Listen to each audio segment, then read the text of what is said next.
Another review comes from Star Wars Holocron, who say this: "The Empire is more evil than they've ever been. My dear friends, this is no doubt going to be a gut-wrenching and dreary end to the animated show.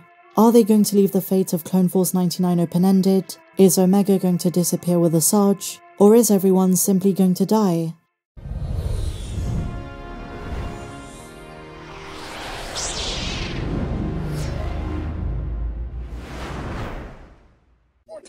Today we have such an exciting update. Screeners have been sent out for 5 of the 6 remaining episodes of The Bad Batch and the verdict is in. Some of those reviewers have shared what they think, and it sounds like we're in for a treat. More on this later in the video, but we're going to start with an awesome connection in the most recent episode that you may have missed. And now that StarWars.com have posted the official episode guide for The Harbinger, I thought this would be a fantastic opportunity to share with you a little theory. What if I told you they may have just given us a massive hint for the location of Pabu? In Season 2, fans were adamant Pabu was located on Scarif, but the official databank confirmed Pabu is not just an island, but a planet all unto itself. And the most recent episode, Season 3 Episode 9, unveiled one of Pabu's biggest creatures, which has given us a strong indication that it's located in somewhere we've been before. Let's begin. This enormous monster which Asajj Ventress and Omega had to deal with has been given an official name. This, my dear friends, is a Wrathion. And you might be wondering, where have I seen this before? As some fans noted, the final version as well as the concept art is reminiscent of a creature we saw in Star Wars Resistance, a series I don't talk enough about. The species in that show were called Roknas, gargantuan tentacled beasts native to the oceanic planet of Castilon. The species from the Bad Batch and the one from Resistance are similar, maybe related, but are different and distinct.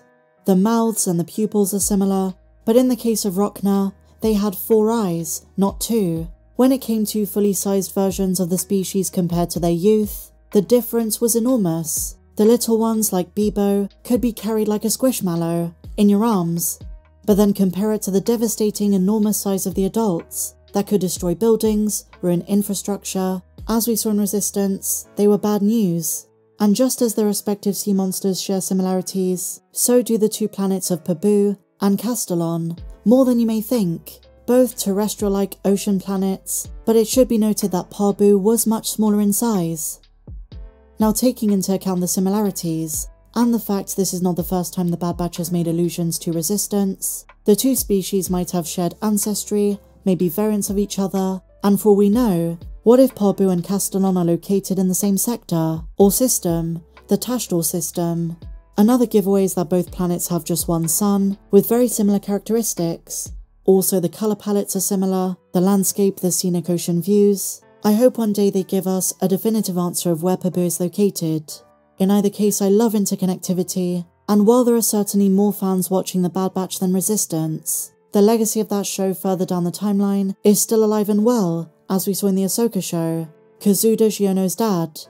For those who haven't seen the show, Castilon was home of the Colossus, an aircraft refueling station, and the site of a major mission taken by Kaz and Poe. That of course is much later down the line, during the Cold War between the New Republic and the First Order. But you see, my dear friends, it all connects. And so now, some more reveals from the new episode guide. And I promise we will get to the reviews, the remarks, from those who've seen the next few episodes. You don't want to miss it, stay tuned. But first things first, sometimes you just gotta take things that the showrunners say at face value. Before the last episode dropped, Jennifer Corbett put out a post saying she would reveal one word from the episode, and she chose weeping. Instantly fans wondered, was this going to be a dark episode? Was there going to be some kind of death? Is one of the batch going to die? Well, no. She was referring to the weeping Maya tree at the top of Pabu, part of Omega's second test to find the White Blossom. In retrospect, pretty hilarious. It is a lesson to not read too deeply into things. That being said, I'm sure there is going to be some weeping if one of the main characters die, and with the current trajectory, I do think that is going to be the case. So we should count our lucky stars. This week it was only a weeping Maya tree. Next time, it might be real tears from the fact one of our favourite characters bites the dust. The rest of the episode guide focuses on Asajj's return. You might want to go and check out my full episode breakdown and the video I posted yesterday for more information on that. I'm not going to retread old territory.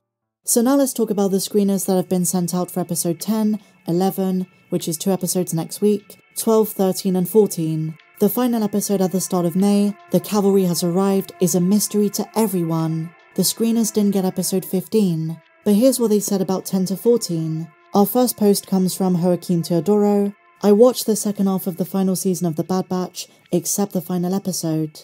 It's the darkest, most emotional and strongest thing we've had in the animated field of this franchise.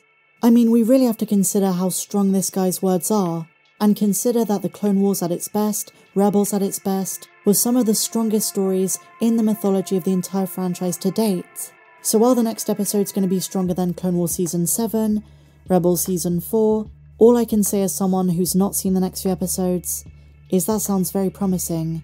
Very excited for where this is headed. Some reviewers even use the word heartbreaking.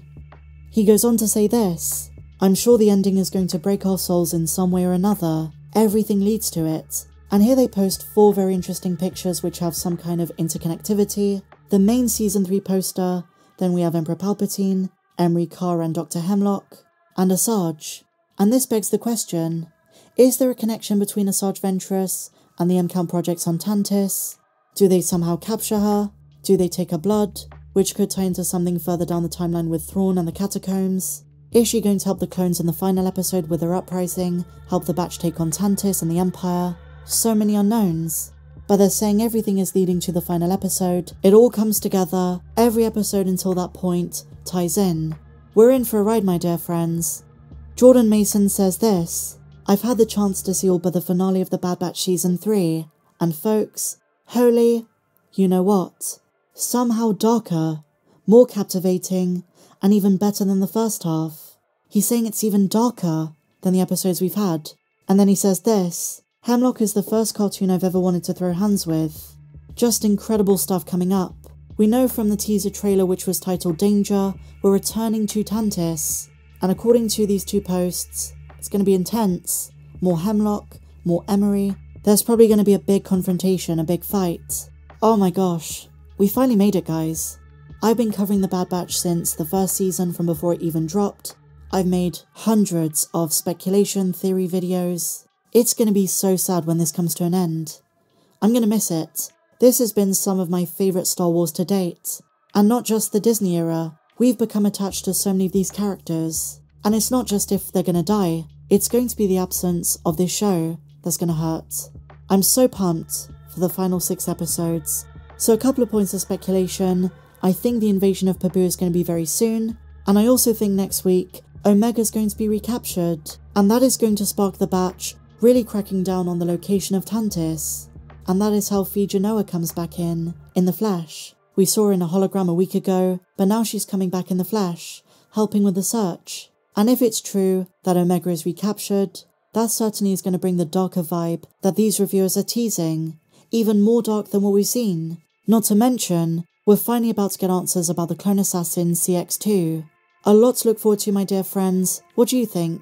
What are your predictions? And what do you want to see in the final 6 episodes? Are there characters you want to see? How do you think it's going to end? Let me know in the comments down below. And if you enjoyed this video, as well as my theories, please be sure to give me a big fat thumbs up, subscribe if you're new, and I'll see you in the next video. May the Force be with you, always.